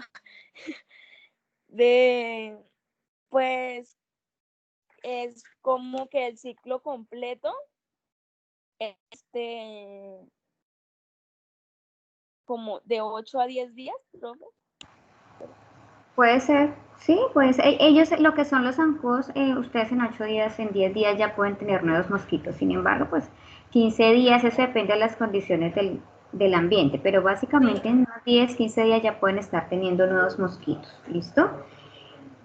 Bueno, Daniela nos estaba comentando algo muy, bueno, entre todas las cosas que nos dijo, nos estaba mostrando muchas cosas interesantes, y entre ellas, por ejemplo, la anatomía del Culex pipiens. Entonces acuérdense que ellos también tienen palpos cortos, las hembras tienen palpos cortos, pero fíjense, morfológicamente son bien fáciles de diferenciar respecto al Aedes aegypti, que es de su mismo grupo. Aedes aegypti, recuerden que viene, digamos, decorado con pintas blancas y pintas negras, mientras que este es un color más parduzco, más dorado. Y sus palpos cortos es lo que nos permite diferenciarlo con el Anopheles, que tiene palpos largos, casi que a la misma medida de la probóscide. Ojo que este mosquito es bastante importante en la parte médica, en la parte médica veterinaria, porque se convierte en un transmisor de enfermedades. Ya les voy a mostrar un poquito de eso. Yo aquí quería ver, era lo de la larva. A ver si me aparece. Eso, miren esta belleza de larva. Acá está esta larva. Fíjense el sifón tan grande y tan alargado que tiene. Entonces, esto es la característica principal de una larva de Culex pipiens. Es un sifón supremamente largo. El de la Anopheles era bien cortico, ¿sí? El de la Aedes aegypti parecía un barrilito, mientras que este puede tomar, tiene una longitud, es bien diferente, bien largo, y miren que él se puede ubicar más o menos de esta forma, ¿sí ven? Como casi que un ángulo a 45 grados respecto a la superficie del agua. Entonces vean que ahí está bien fácil de identificar, ya podríamos identificar cuando es una larva, de acuerdo a cómo se ubica en el agua, cuando es una larva de Anopheles, cuando es una larva de Aedes, cuando es una larva de Culex. Anopheles va bien al ras con el agua, es paralela al agua. Aedes aegypti es perpendicular, la atraviesa, es vertical respecto al agua, mientras que Culex toma como un angulito casi que de 45 grados respecto al agua, ¿listo? Y también los huevos nos estaban mostrando otro criterio de clasificación cuando ya los veamos en el microscopio. Yo espero que ustedes los puedan llevar. Fíjense que son como en racimitos, ¿sí ven? Ellos son en varias cantidades de huevitos que se ubican como en canoitas en el agua. Estos son los huevos de Culex pipiens, entonces para que también lo tengan en cuenta. Por favor, yo les voy a pedir que en estos días cojan un vasito con agua, un vasito con agua, no le echen mucha agua, por favor, por ahí 1 centímetro cúbico de agua, 1 o 2 centímetros cúbicos de agua, para que ellos puedan dejarlo como al ambiente entre la penumbra. Ellos prefieren depositar sus huevos en áreas más oscuritas, entonces, o si lo pueden meter dentro de la alberca sería genial, o estén pendientes si quizá ya tengan larvas dentro de su alberca. Entonces por favor lo toman, lo ponen en un vasito y lo van a tapar, ¿listo? Tápenlo con alguna mallita que les permite respirar, pero que vaya a evitar que cuando aparezca el adulto se escape, ¿listo? Entonces una mallita, una telita, algo que les pueda permitir el paso del aire, para ver si tenemos zancudos. En cuanto los tengan, pues los vamos a ubicar sobre una portaobjetos y los van a tapar con una cubreobjetos. Ojalá pudieran ver huevos para que los lleven al laboratorio, ojalá puedan llevar larvas también, chicos, las larvas también las pueden poner sobre una cubreobjetos, sobre una portaobjetos, la tapan con una cubreobjetos, ¿listo? Entonces ahí, por favor, entre más especímenes parásitos van a tener, pues más completa va a ser nuestra actividad práctica, y lógicamente que eso tiene una bonificación en su nota. Bueno, aquí Profe, me olvidó decir algo. Señora. Que en su edad larvaria ellos no se alimentan. Ellos no se alimentan. Bueno, de aquí recuerden que este es también un transmisor de anemia infecciosa equina. La anemia infecciosa equina es una enfermedad que es catalogada como el SIDA equino, ¿sí? Es un virus que lo que hace es afectar el sistema inmunológico del paciente, del equino, y definitivamente el pronóstico es supremamente malo, porque un animal diagnosticado con anemia infecciosa equina únicamente se convierte en un reservorio de la enfermedad, va a transmitir o favorecer la enfermedad a otros animales a través de la picadura del mosquito, y por lo tanto es necesario sacrificar el animal. Entonces no sé si ustedes trabajen, digamos, con equinos o se hayan dado cuenta que es una enfermedad de control oficial, es una enfermedad de reporte obligatorio. El ICA la considera dentro de los planes, dentro de la movilización y dentro de las exposiciones equinas o los concursos equinos, el animal debe reportar una prueba negativa a anemia infecciosa equina. Entonces esta enfermedad es bastante importante en los equinos, no existe vacuna, no existe tratamiento, es un SIDA prácticamente, entonces es bien importante que la tengan en cuenta. Y la otra es la encefalitis equina venezolana. La encefalitis equina venezolana también es un virus que se transmite en los equinos, como su nombre lo indica, y se transmite a través de la picadura de un mosquito vector. El problema de la encefalitis equina es que ese mosquito puede contener el virus, contraer el virus de un animal que ha sido también contagiado, y es una enfermedad zoonótica. La encefalitis equina venezolana es una enfermedad de control oficial, es decir, está controlada y verificada por el ICA, y los animales tienen que estar vacunados de encefalitis equina venezolana. Bueno, eso también depende de los orígenes, eso lo maneja el ICA. Hay unos sitios que están libres supuestamente, entonces no les exigen, pero hay otros que definitivamente les exigen portar su carnet de vacunación. La vacuna es gratuita y se desarrolla cada 2 años en todo el territorio nacional. Se llama encefalitis equina venezolana porque se migró desde Venezuela, aparentemente venía como por reservorios de aves, es lo que se supone, se tiene como una, mire, el ave es un reservorio, entonces el mosquito puede picar el ave. ¿sí? Entonces, esa migración hacia Colombia desde Venezuela trajo el virus que los mosquitos adquirieron y lo difuminaron en personas, en animales, y en animales puede transmitirse también al hombre. Entonces, hay que tener mucho cuidado y hay que cumplir muy bien los protocolos de vacunación respecto a la encefalitis equina venezolana por su carácter zoonótico. Vuelvo y les digo, para esta sí hay vacuna. También tenemos la malaria aviar, que se da entonces lógicamente en aves, y está la Dirofilaria mitis, que lo vamos a ver un poquito más adelante cuando veamos nematodos, y es el gusano del corazón del perro, y que ustedes han escuchado como filariosis. Es un nemátodo que su órgano blanco es el corazón, es la aurícula, ¿sí? Y se disemina, o digamos que tiene un recorrido por toda la sangre del organismo, puede generar alteraciones circulatorias, puede generar taponamientos, isquemias, es bastante complicada, y pues lógicamente vamos a ver un animal afectado en la parte cardíaca. Es un animal que se cansa, es un animal que se le dificulta hacer cualquier actividad porque su órgano cardíaco no está respondiendo, no está funcionando adecuadamente. También es zoonótica, ¿sí? También se la puede pasar a los humanos. Entonces aquí de esto profundizaremos más adelante, y aquí está el vector, el hospedador intermediario, el mosquito. Entonces los mosquitos pueden parasitar tanto al hombre como a los equinos, a los caninos, a las aves. ¿Listo?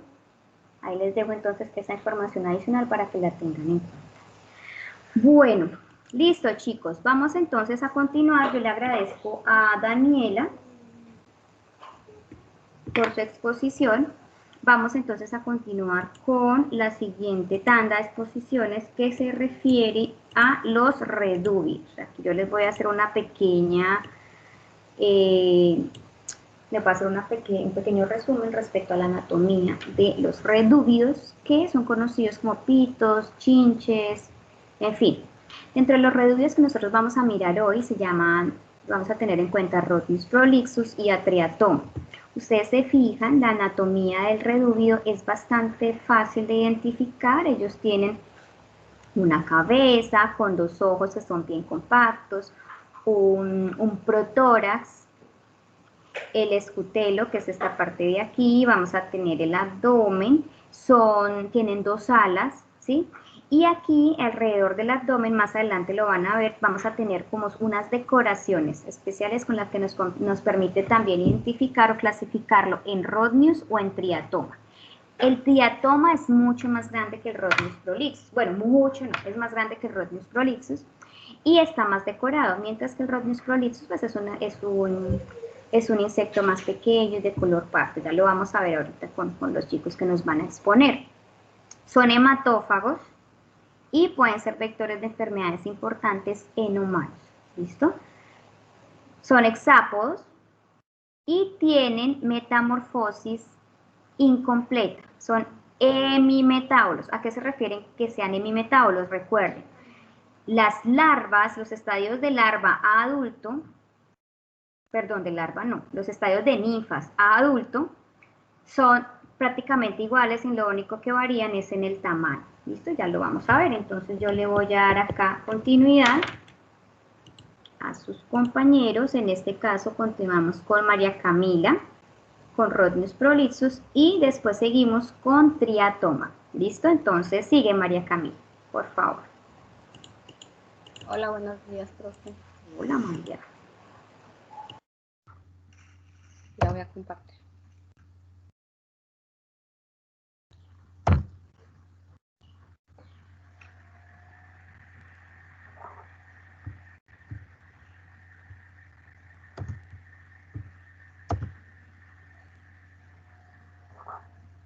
Listo, ¿ya se ve? Sí, señora.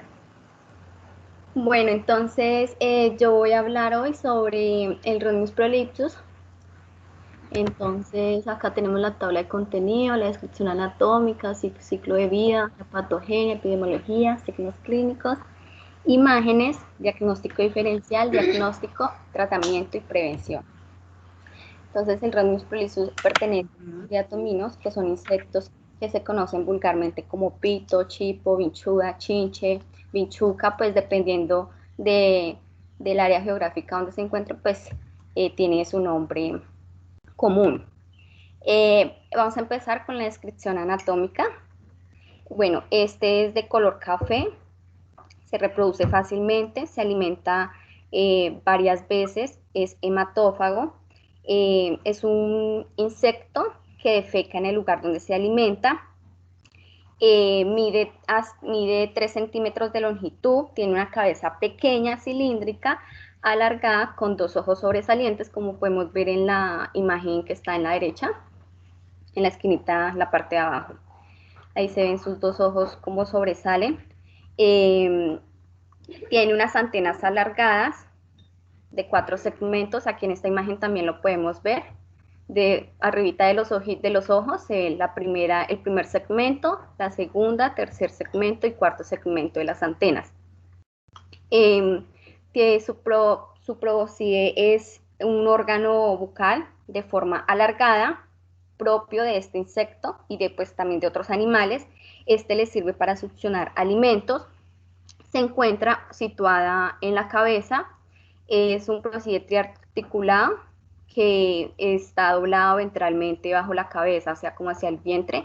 Lo podemos ver en la imagen de la mitad. Podemos ver bien su aparato bucal que se dobla como debajo de su cabeza, como hacia el vientre. Tiene un cuerpo largo, aplanado, 2 alas bien desarrolladas y membranosas. Estas alas son delicadas, translúcidas, generalmente con numerosas venas. Tenemos el ciclo de vida. Este insecto tiene una metamorfosis incompleta, es decir, que el modo de desarrollo de él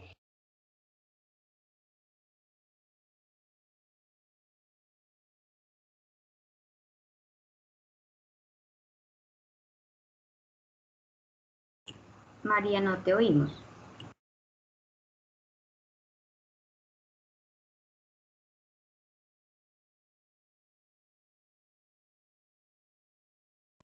Se nos fue María Camila.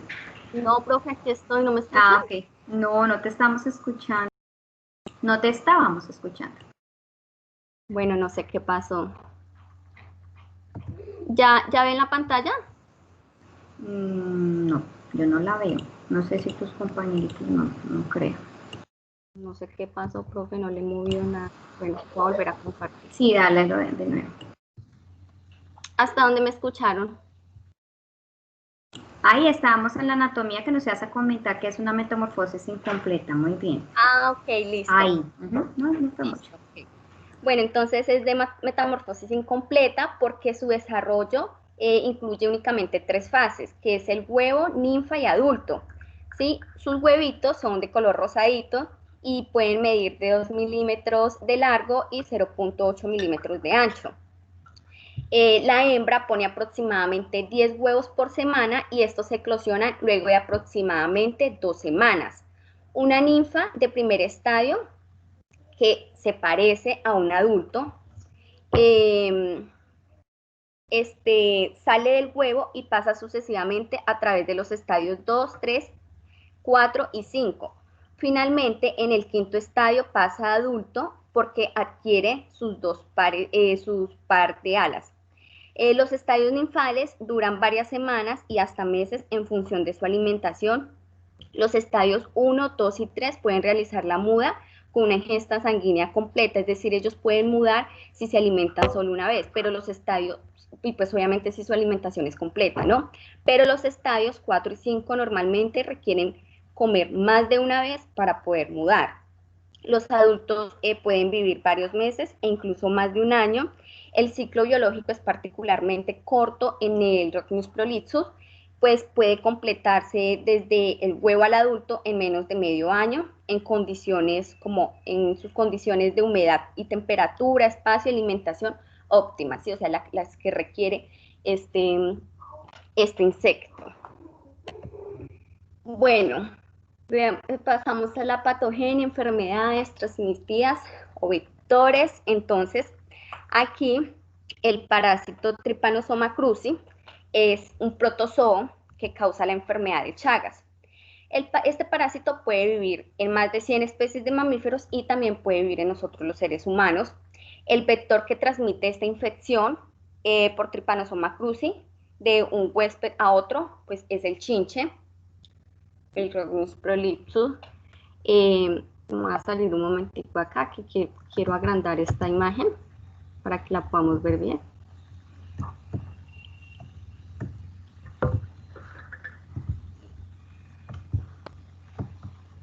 Ok, listo. Entonces, bueno, aquí el ciclo de transmisión del Chagas.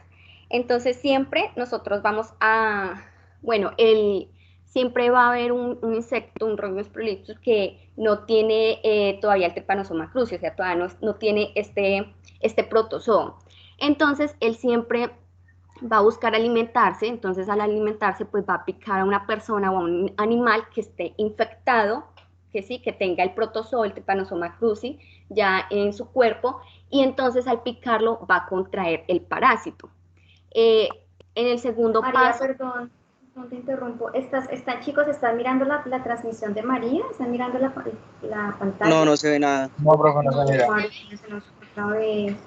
Profe, no sé por qué ese celeste y yo no le muevo absolutamente. No, eso a veces se pone cansado, yo te entiendo. Entonces queda uno loco. Inténtalo, por favor, de nuevo, ¿sí? ¿Ya? Ya, ahora sí. Ok. Ya, gracias. Bueno, entonces ciclo de transmisión del Chagas. Bueno, siempre vamos a tener...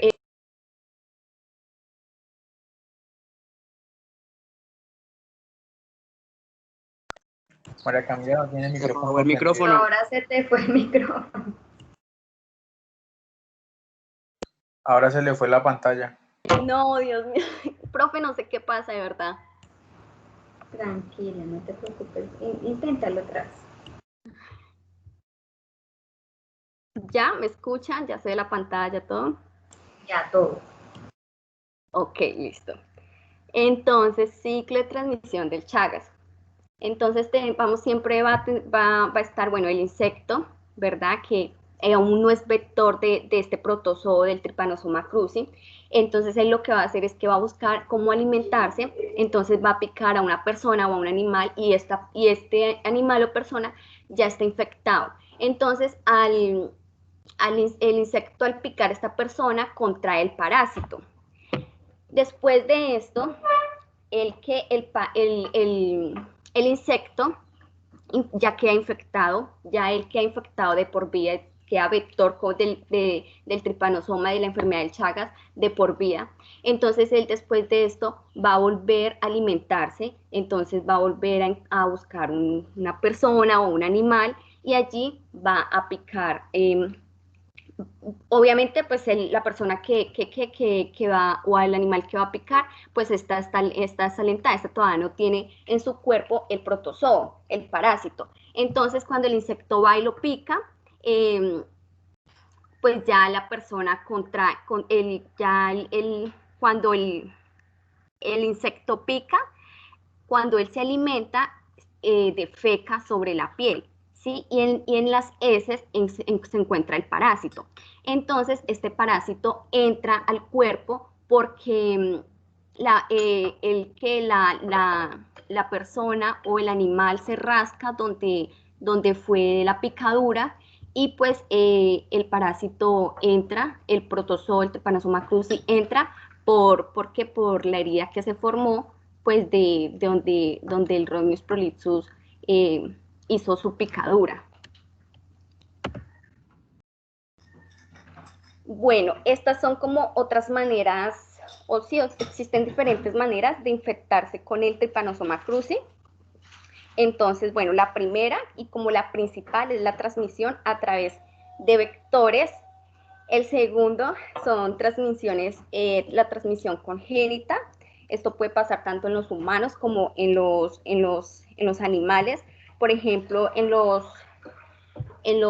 caninos, el parásito, o sea, puede pasar de la madre a sus cachorros, ya sea a través del cordón umbilical, es decir, antes del nacimiento, o a través de su leche después del nacimiento.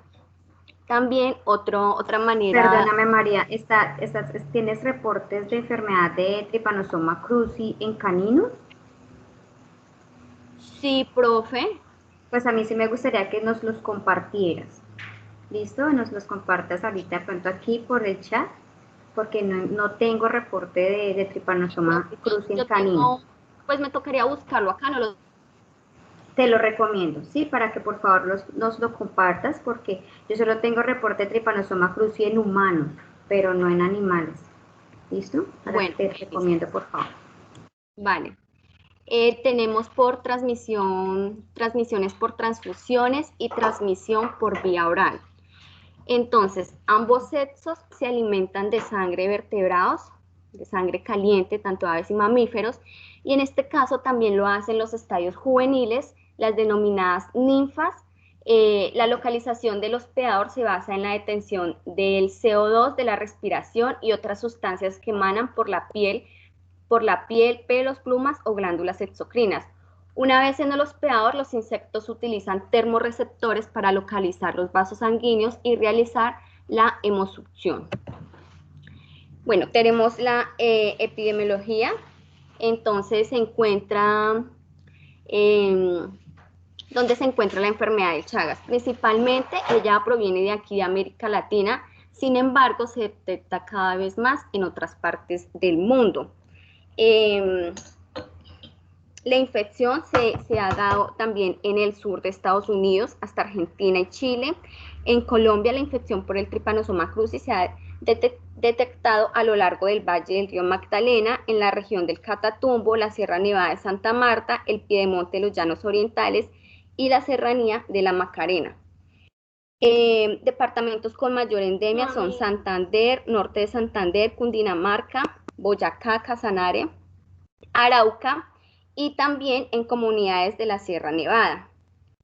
Como que los factores que más favorecen que la reproducción del Rhodnius prolixus son como, por ejemplo, las viviendas con malas higienes, tanto por dentro como por fuera. Pues yo leí que también la convivencia con animales domésticos, cuando las viviendas están hechas, el material del techo está hecha con material vegetativo como paja, pero pues también cuando las casas son hechas con techo así como de zinc y eso, pues ellos también pues allí favorece también su reproducción. Ellos son pues un reservorio. El reservorio quiere decir que es todo ser vivo capaz de mantener y de proporcionar las condiciones óptimas dentro de su organismo para la reproducción del parásito Trypanosoma cruzi. Bueno, profe, pues es que la verdad, ahí sí me dejaste confundida porque pues yo hice casi todo como, pues porque yo encontré PDFs que hablaban sobre síntomas de la enfermedad de Chagas en perros y eso, y pues yo lo hice más como así de ese lado.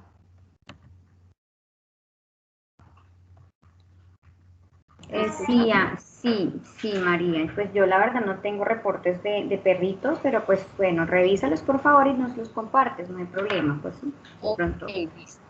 Bueno, entonces, bueno, los síntomas del Chagas en canino. Entonces,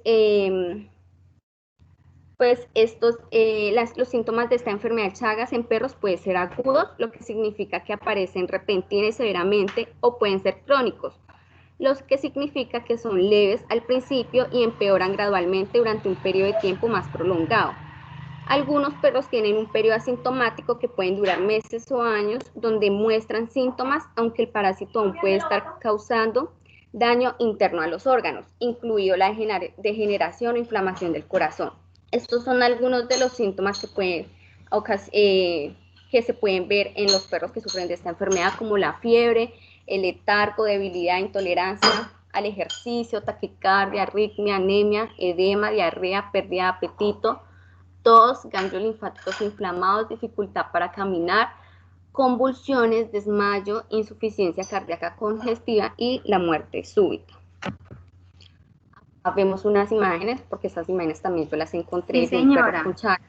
Sí, María Camila, acabo de encontrar los reportes, ya los estoy encontrando también. Te agradezco mucho y yo se los voy a compartir a la plataforma. Ok, y que bueno, acá también pues un video, pues no dice la gran cosa y nada, pero pues un video ahí que le hicieron al canino cuando lo llevaron al veterinario. Y la tercera imagen es de un frotis de un canino, frotis de sangre de un canino, el cual salió positivo para la enfermedad de Chagas. Bueno, diagnóstico diferencial. Este refiere a un método de obtención de datos útiles para el diagnóstico diferencial de la enfermedad de Chagas, permitiendo diferenciar pacientes en fase indeterminada de pacientes crónicos con patologías cardíaca y digestiva, así como para evaluar la respuesta al tratamiento de dicha enfermedad en enfermos de Chagas en fase crónica cardíaca. Entonces, la fase aguda tiene lugar tras la picadura del insecto y aunque suele pasar desapercibida, a ella se asocia aproximadamente el 10% de la mortalidad. La fase crónica puede desarrollarse incluso pasando más de 10 años, se caracteriza por la aparición de cardiomegalía, anormalidades electrocardiográficas, arritmias, y esto se le llama Chagas crónico con afectación cardíaca. Y cuando ya aparece el megaesófago, el megacolon, pues ya se le denomina Chagas crónico con afectación digestiva. Y pues esto puede llegar a causar la muerte. Bueno, el diagnóstico. En Colombia es posible emplear métodos de examinación parasitológica directa como el frotis sanguíneo, el hemocultivo y el senodiagnóstico para la detención de la enfermedad de Chagas en los caninos. También existen métodos serológicos como inmunofluorescencia indirecta y ELISA, métodos moleculares como el PCR y otros métodos como inmunocromatografía e hispatología. Entonces, bueno, alguno de ellos, como el frotis sanguíneo, pues consiste en la visualización microscópica mediante un extendido de sangre periférica fresca. El hemocultivo consiste en realizar cultivos de sangre con anticoagulante en medios especializados para multiplicar la presencia de parásito en ella y posteriormente identificarlos mediante microscopía. Y la histopatología, pues mediante esta técnica se buscan lesiones compatibles con Trypanosoma cruzi o las formas parasitarias como tal, aunque la muestra suele ser, la muestra principal suele ser el miocardio. También es posible hallar parásitos en tejidos como músculo esquelético, cerebro, linfonódulos, fluido cerebroespinal, hígado, estómago, intestino delgado, esófago y sangre. Bueno, tenemos el tratamiento. No existe como un tratamiento directo como una vacuna para la enfermedad de Chagas, aunque hay un tratamiento disponible para aliviar algunos de los síntomas y complicaciones de la enfermedad. Existen muchos fármacos, ¿verdad?, que se utilizan para estos tratamientos, pero entonces todos estos fármacos suelen producir efectos secundarios. Entonces, en el tratamiento casi siempre suele como utilizarse el fármaco que ocasione pocos efectos secundarios. Aunque aún no es posible la supresión completa de la enfermedad a través de los fármacos. Por lo general se administran medicamentos según la necesidad del paciente y los animales a menos se ponen en cuarentena para evitar transmitir el parásito a otros. Y bueno, por último tenemos la prevención. Entonces en la prevención pues no se debe permitir que los perros se alimenten de tejidos de animales salvajes, posiblemente hospederos. Se deben alojar en el interior de viviendas propiamente construidas o instalaciones con el mismo fin, especialmente durante la noche cuando los insectos están activos, ¿sí? Entonces se dice que cuando uno pues esto se da muchísimo en las zonas rurales, ¿sí? Aunque en la zona urbana también. Entonces, en las zonas rurales se dice que los animales, pues es mejor que, bueno, el canino es mejor que duerma dentro de la vivienda y pues apagar las luces como para no atraer el insecto. Es indispensable el uso de insecticidas de acción residual dentro de las viviendas, instalaciones en las que permanecen los perros y a sus alrededores. También puede emplearse el uso de collares impregnados con insecticidas. Entonces, por ejemplo, que decía que acá en esta parte donde dice que los animales no se alimenten como de cosas de por allá que encuentran en el bosque. Entonces, aquí un ejemplo, también como otra vía de transmisión es, por ejemplo, en las casas, en las viviendas también se tienen gatos. Entonces, pues los gatos suelen alimentarse de los ratones, ¿no? Y el ratón también pues contrae el tripanosoma. Entonces, el ratón al querer alimentarse pues el gato, perdón, al querer alimentarse del ratón que ya tiene el tripanosoma, ya posee este protozoo, entonces él lo mata, se alimenta y el gato contrae el parásito, el protozoo. Entonces luego el gato va, por ejemplo, a un jardín, defeca, hace sus necesidades, luego viene una persona a arreglar el jardín, tiene contacto con las heces, termina de arreglar el jardín, todo se va y no se lava bien las manos, nada de eso, y después va y come o consume sus alimentos, ¿sí? Normal, y allí pues adquiere también, esa es otra manera de adquirir el protozoo, el Trypanosoma cruzi. Y estas son las referencias, profe. Bueno, María Camila, te agradezco mucho. Entonces, aquí María Camila nos hizo un reporte y fíjense cómo cambian los tiempos de ciclo para cada uno de los parásitos que estábamos viendo. Mientras en zancudos nosotros veamos unos ciclos muy cortos, son 10, 15 días, ¿sí? Aquí en triatóminos nosotros ya empezamos a ver unos ciclos más largos, son ciclos de cerca de 6 meses, ¿no? Fíjense que es muy importante que transmite la enfermedad de Chagas. Ya les compartí en la plataforma una profundización sobre la enfermedad de Chagas en caninos. Vamos a leer todos porque yo no las había leído esas, la verdad, entonces vamos a leerlas todas. Y fíjense, por favor, yo les voy a compartir aquí rapidito pantalla la observación que nos hacía María Camila respecto a los tipos de casa, los tipos de ambiente donde prefiere estar el triatoma, el Rhodnius prolixus. Esto es en general para los pitos, para los reduidos.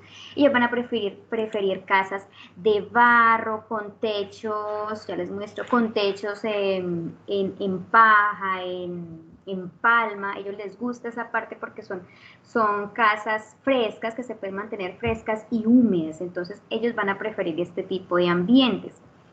También van a preferir tipos rurales, pero pues como nos decía María Camila, sin embargo también se pueden encontrar aquí en las zonas urbanas. Entonces, para que tengan en cuenta, por favor, cuando visiten estos sitios, cuando tengan que ir, revisen muy bien sábanas, ojalá duerman con toldillos, porque el parásito pica al individuo y muchas veces él ni se da cuenta porque está dormido. La persona se rasca consciente o inconscientemente y por ahí puede entrar el protozoo, el tripanosoma. Este protozoo puede afectar el tejido cardíaco, pero es una enfermedad que no se diagnostica o que no se muestra sino hasta mucho tiempo después.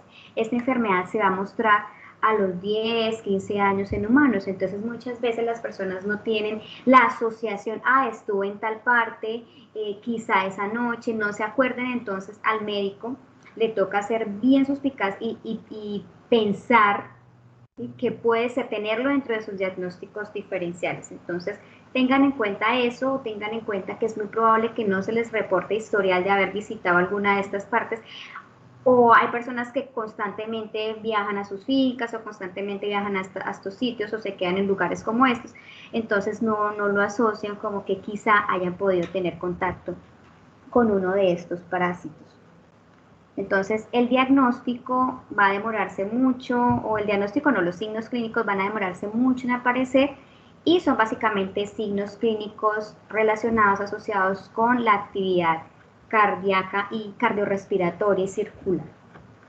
Bueno, yo les voy a pedir un favor, ustedes, son las 9:55, regálenme o regalémonos 5 minuticos, entre 5 y 10 minuticos de descanso, y ahorita continuamos con Richard. Entonces voy a pedirle por a Richard de que esté muy atento, son las 9:55, tengo en mi reloj, por favor a las 10:05 nos conectamos otra vez, todos, descansen 10 minuticos y vemos Rhodnius prolixus, perdón, vemos triatoma y vemos algo de Neospora que les colgué también en la plataforma de Neospora, y una similitud que tiene con Toxoplasma gondii, que son los otros protozoos que vamos a considerar en este bloque. ¿Listo? Entonces nos regalamos 10 minuticos, ¿vale?